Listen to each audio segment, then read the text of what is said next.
Hello दोस्तों, अपन राजस्थान का भूगोल पढ़ रहे हैं और राजस्थान के भूगोल में अपने सबसे पहले राजस्थान की भौगोलिक स्थिति के बारे में अध्ययन किया। उसके बाद में संपूर्ण राजस्थान को भौतिक प्रदेशों में विभाजित करते हुए अध्ययन किया। तो भौतिक प्रदेशों में सबसे पहले पश्चिमी मरुस्थल को पढ़ा है। उसके बाद अरावली प्रदेश को 3 भागों में बांट करके अध्ययन किया है और अब पढ़ रहे हैं उत्तर पूर्व का मैदानी प्रदेश। उत्तर पूर्व के मैदानी प्रदेश को अपने 3 बेसिन क्षेत्रों में डिवाइड करके अध्ययन किया है। 3 बेसिन क्षेत्रों में, तो 3 बेसिन क्षेत्रों में पहले तो चंबल बेसिन,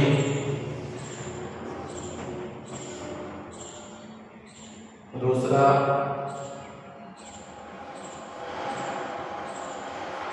माही बेसिन के रूप में पढ़ा और तीसरा अपन पढ़ेंगे बनास बेसिन। बनास बेसिन, ठीक है। यानी कि ये मैदानी प्रदेश है, उत्तर पूर्वी राजस्थान का मैदानी प्रदेश है। वह भारत के विशाल मैदान का ही विस्तृत भाग माना जाता है। पहले भी समझा दिया था मैंने। और इसका निर्माण नदी बेसिन क्षेत्रों से होने के कारण इसको 3 बेसिन क्षेत्रों में वर्गीकरण करके और इसका अध्ययन किया है। चंबल बेसिन के रूप में, माही बेसिन के रूप में और बनास बेसिन के रूप में। आज बनास बेसिन के बारे में अध्ययन करेंगे।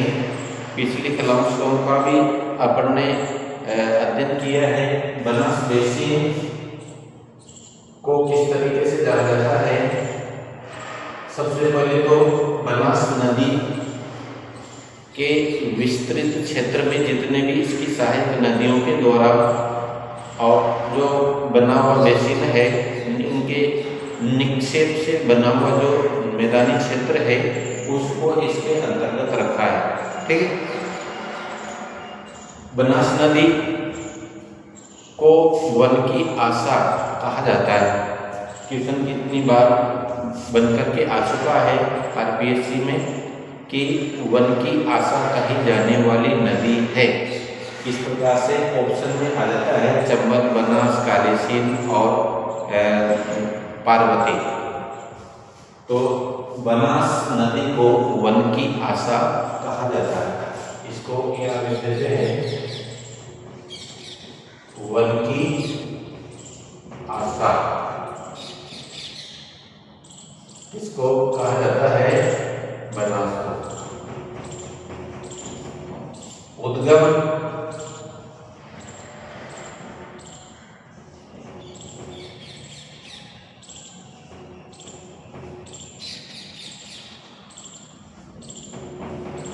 खमनोर की पहाड़ियां। कहाँ पर है ये? उदयपुर में,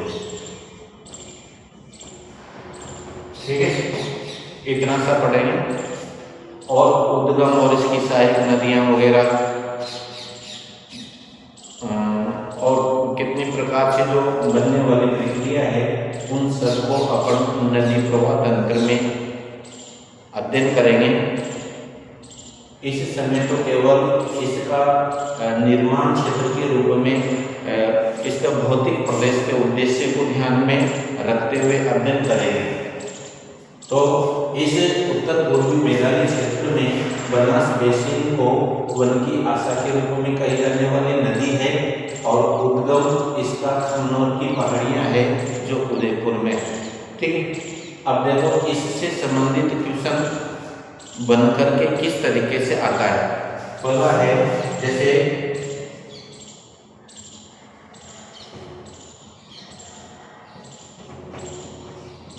पिंडमांड क्या है, इससे संबंधित इस प्रकार से क्वेश्चन बन करके आ जाता है।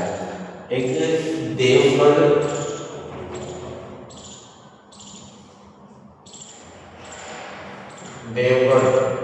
जो कि राजसमंद में है, राजसमंद में है देवगढ़। वहां पर इस बनास नदी द्वारा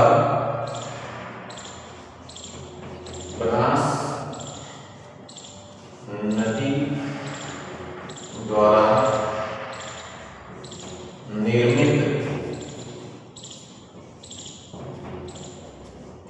मैदान को कहा जाता है क्या, पिंडमांड। पिंडमांड क्या है, इस प्रकार से क्वेश्चन बन करके आ जाते हैं, आप चक्कर में पड़ जाते हैं कि देवगढ़ जो राजसमंद में है, वहां पर बनास नदी के द्वारा जो निर्मित मैदान है उसको पिंडमांड से जाना जाता है। ठीक है, इस प्रकार से भी क्वेश्चन बन करके आ जाता है। खेराड़ या मालखेड़ा का पठार, दूसरा क्वेश्चन इस प्रकार से बन करके आने की संभावना आ जाता है। खेराड़ या मालखेड़ा का पठार कहाँ पर है, ये भी बनास बेसिन से संबंधित क्वेश्चन बन करके आता है। ये भीलवाड़ा और टोंक के मध्य में है, भीलवाड़ा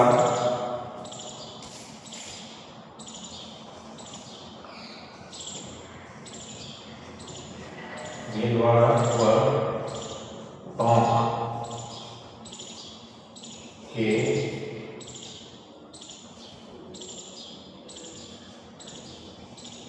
मध्य की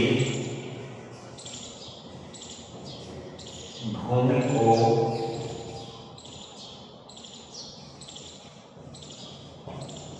खेराड़ कहा जाता है। ठीक है, भीलवाड़ा और टोंक के मध्य की भूमि को खेराड़ कहा जाता है। स्थान का नाम भी हो सकता है, जाजपुर से मालपुरा,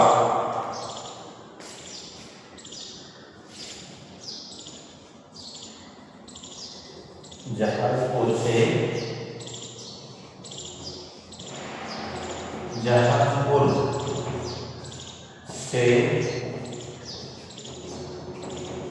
मालपुरा। ठीक है, जाजपुर तो भीलवाड़ा में है और मालपुरा क्या नाम से टोंक में है।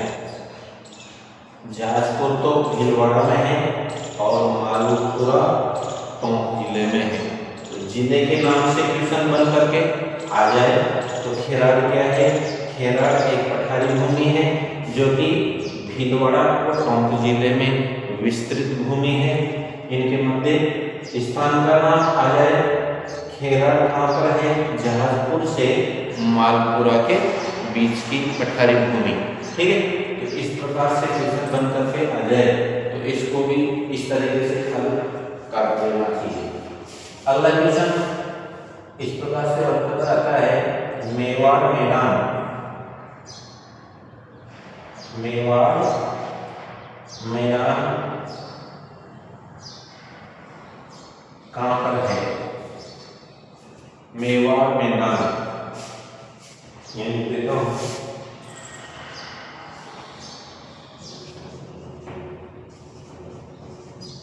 मेवाड़ मैदान जैसे आप जानते हैं मेवाड़ भूमि कहाँ तक विस्तृत है, वो सकता है जिले इसमें सम्मिलित है।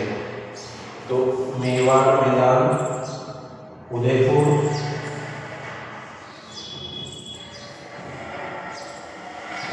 चित्तौड़,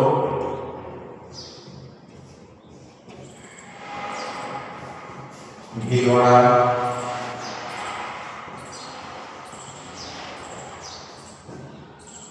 उदयपुर, चित्तौड़, भीलवाड़ा, राजसमंद,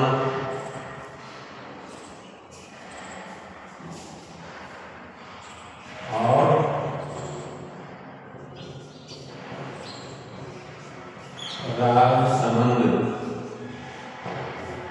राजसमंद जिलों में विस्तृत है। मेवाड़ मैदान कौन कौन से जिलों में विस्तृत है?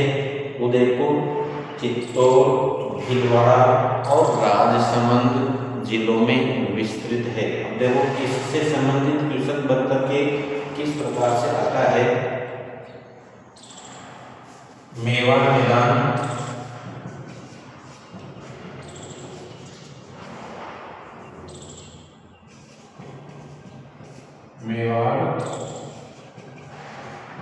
मैदान में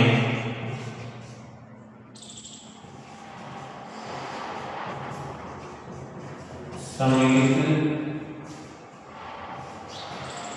नहीं है। कौन सा सम्मिलित नहीं है?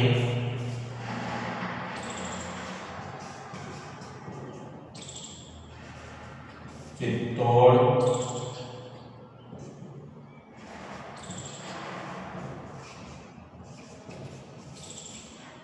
राजसमंद,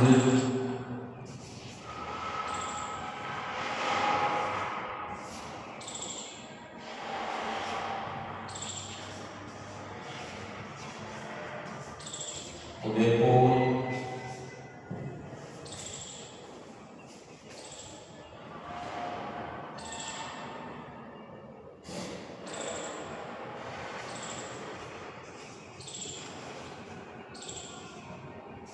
झालावाड़।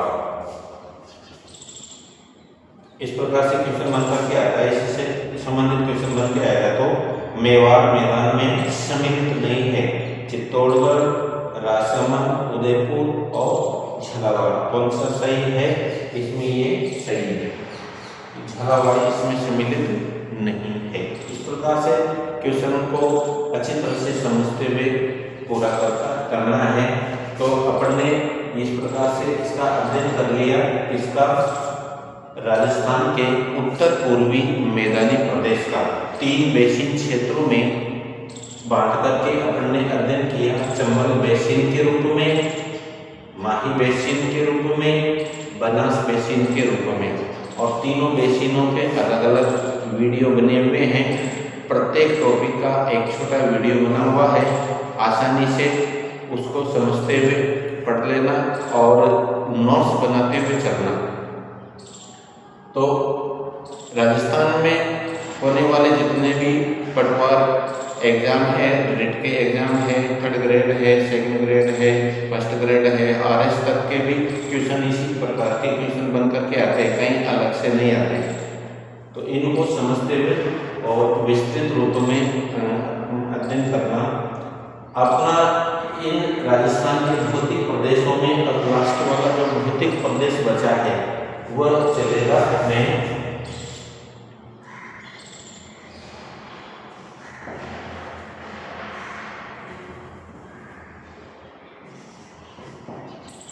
दक्षिण पूर्वी पठारी प्रदेश। ठीक है, दक्षिण पूर्वी पठारी प्रदेश के रूप में पढ़ेंगे और जिसमें पूरा राजस्थान के भौतिक प्रदेशों का अध्ययन पूर्ण हो जाएगा। और उस भौतिक प्रदेशों के अध्ययन के बाद में इस भौतिक प्रदेश से संबंधित कौन कौन से क्वेश्चन आने की संभावना है, कौन कौन से क्वेश्चन बनते हैं, उन सब क्वेश्चनों को मैं प्रश्नोत्तरी के रूप में लिखूंगा। तो रोजाना इसके वीडियो को अच्छी तरह से समझते हुए पढ़ना है और कल अपन इसको पढ़ेंगे दक्षिण पूर्वी पठारी प्रदेश को। धन्यवाद।